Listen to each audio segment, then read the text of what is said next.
పుట్టినప్పటి నుంచి ఇప్పటి వరకు నేను ఇష్టపడే వాళ్ళని, నేను ప్రేమించే వాళ్ళని నాకెందుకు దూరం చేస్తున్నావు? నా చిన్నప్పుడే నా తల్లిదండ్రులని నా నుంచి దూరం చేశావు. కన్న ప్రేమ ఎలా ఉంటుందో తెలియకుండా చేసేశావు. దుఃఖాన్ని దిగమింగుకుంటూ వచ్చి ఇంత పెద్దదాన్నయ్యాను.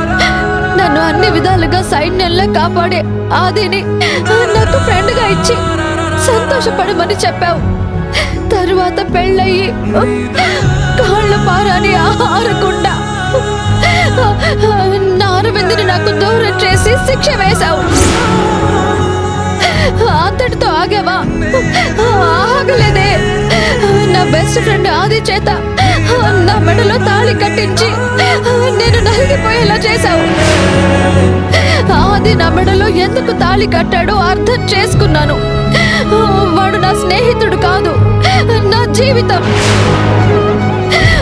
వాడు లేకుండా నేను ఉండలేనని తెలిసి కూడా మా బంధాన్ని బలపరుచుకుందామని అనుకునే లోపే నా వల్ల వాడికి ప్రమాదం అన్నావు. నాకు ఎందుకు తల్లి ఈ బ్రతుకునిచ్చావు? జీవితాంతం ఏడుస్తూ కూర్చోమనా? కష్టాలు అనుభవిస్తూ మాటలని పడమనా? ఆది లేకుండా ఉండడం నా వల్ల కాదు తల్లి. వాడికి దూరమై నేను బ్రతకలేను. ఇప్పుడు ఏమి చేయాలో నాకు అర్థం కావడం లేదు. నేనేం చేయాలో నువ్వే చెప్పు. ఈ పెళ్లి జరిగే లోపు ఆదిని కలిసి నా మనసులో మాట చెప్పాలా వద్దా?